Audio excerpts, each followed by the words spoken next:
여러분 안녕하세요. 책 읽는 그리스도인 진행의 김혜나입니다. 필립 켈러가 쓴 양과 목자라는 책을 중심으로 여러분과 생각해 볼 주제들을 나누고 있습니다. 지난 2주간 겨울과 봄을 지낸 양들을 데리고 고원에 있는 푸른 초장으로 여름과 겨울을 나기 위해 가는 목자에 대해 나누었는데요. 필립 켈러에 의하면 목자가 양을 데리고 고원으로 가기에 앞서 먼저 해야 하는 일이 있다고 합니다. 바로 눈이 막 녹기 시작하는 이른 봄에 자신이 먼저 고원으로 사전 답사를 떠나는 일이지요. 앞으로 자신의 양들을 데리고 와서 몇 개월을 지내야 할 그곳을 자세히 또 세밀히 살펴보는 일을 먼저 한다고 하는데요. 이 과정 중에 꼭 해야 되는 작업이 있는데 그것은 바로 독초를 제거하는 작업이라고 합니다.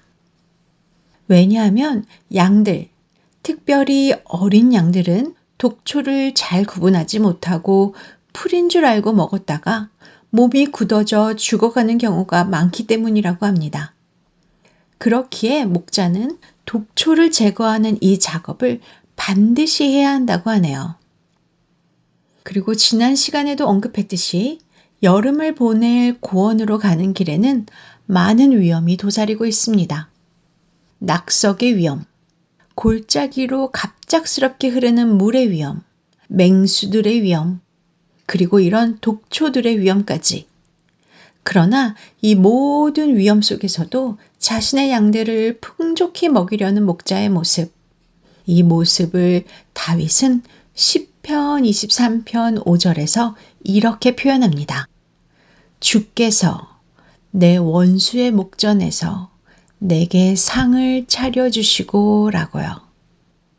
모든 위험이 도사리고 있는 그 상황에서도 자기 양에게 건강하고 푸짐한 식탁을 차려주기 위해 준비하는 목자의 모습을 다윗은 잘 알았기에 이렇게 자신의 목자 되시는 하나님을 표현한 것입니다.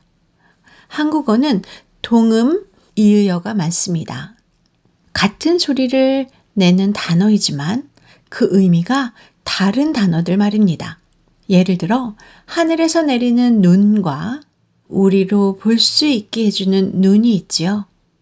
꽃에서 꿀을 따는 벌이 있기도 하지만 잘못했을 때 혼이 나는 벌도 있습니다.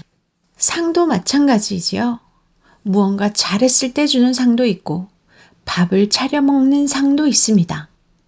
시편 23편을 읽으며 이 5절에서 많은 분들이 원수의 목전에서 내게 상을 주신 하나님을 떠올리기도 합니다.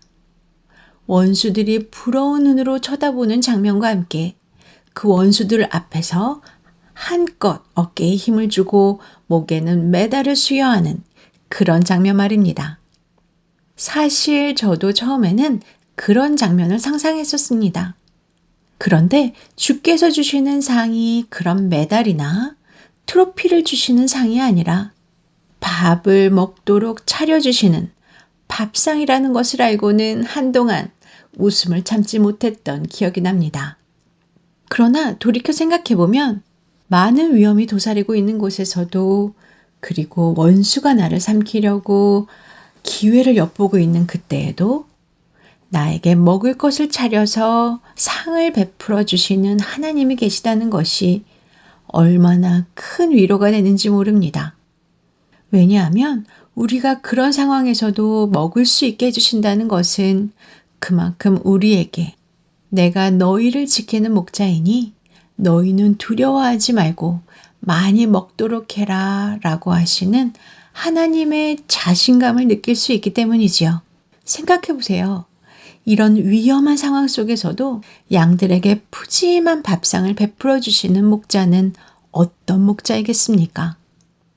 혹시라도 밥을 먹고 있는 양들에게 무서운 맹수들이 공격을 한다거나 생각지 못했던 골짜기에 급물살이 넘쳐온다거나 미처 보지 못했던 독초가 있었다던가 해서 양들이 위험에 빠질 수 있는데도 아무 대책 없이 밥을 먹이고 있는 사리를 판단하지 못하는 목자이겠습니까?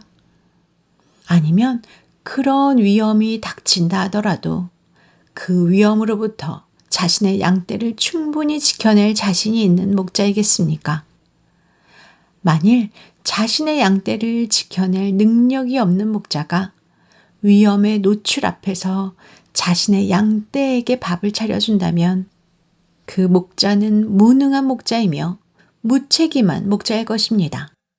하지만 이미 날씨를 분별하고 주의 환경도 모두 파악하였고 독초도 미리 제거하였고 근처에 있는 맹수들의 공격에서도 자신의 양들을 지켜낼 수 있기 때문에 그 상황에서도 자신의 양들에게 밥상을 베풀어 줄 수 있는 목자는 진정으로 유능한 목자일 것입니다.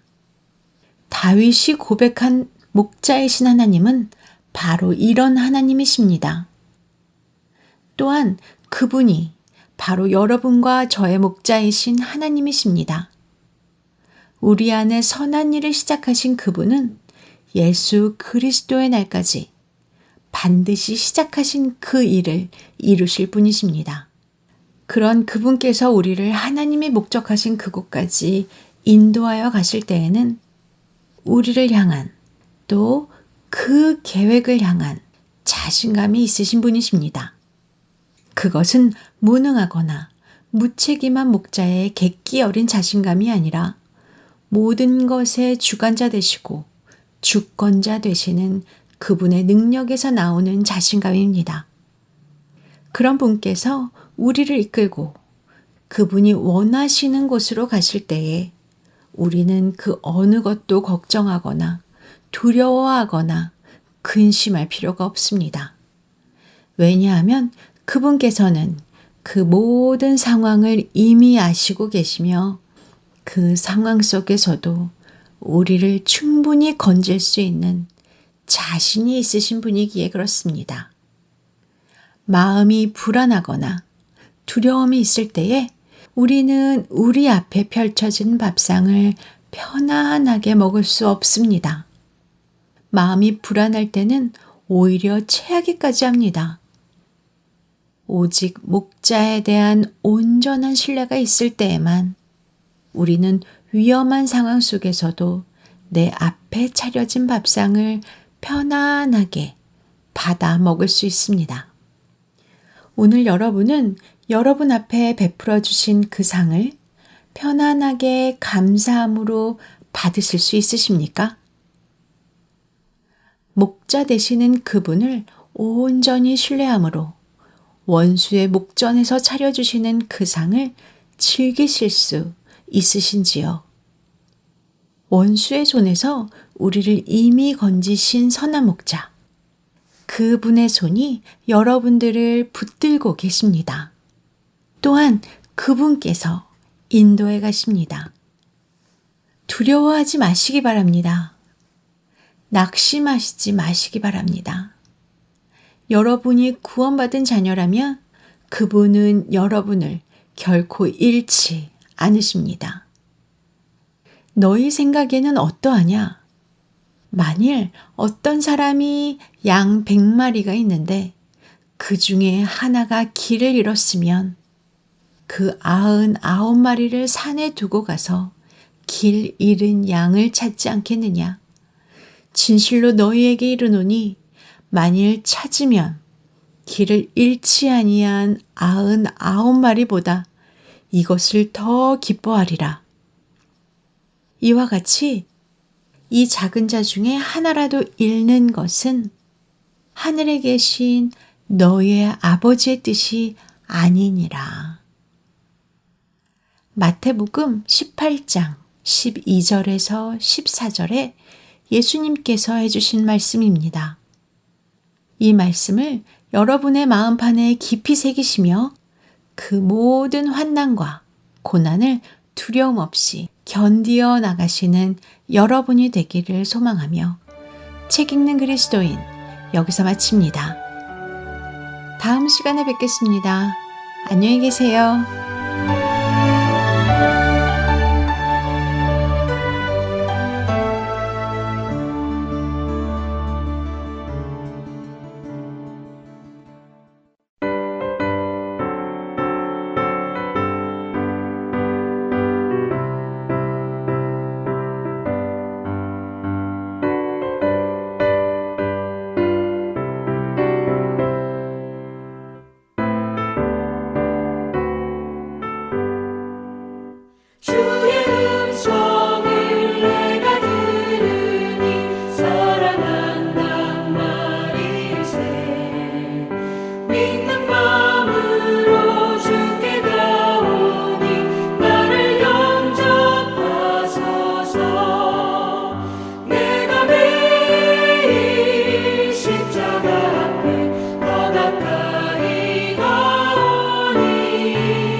주의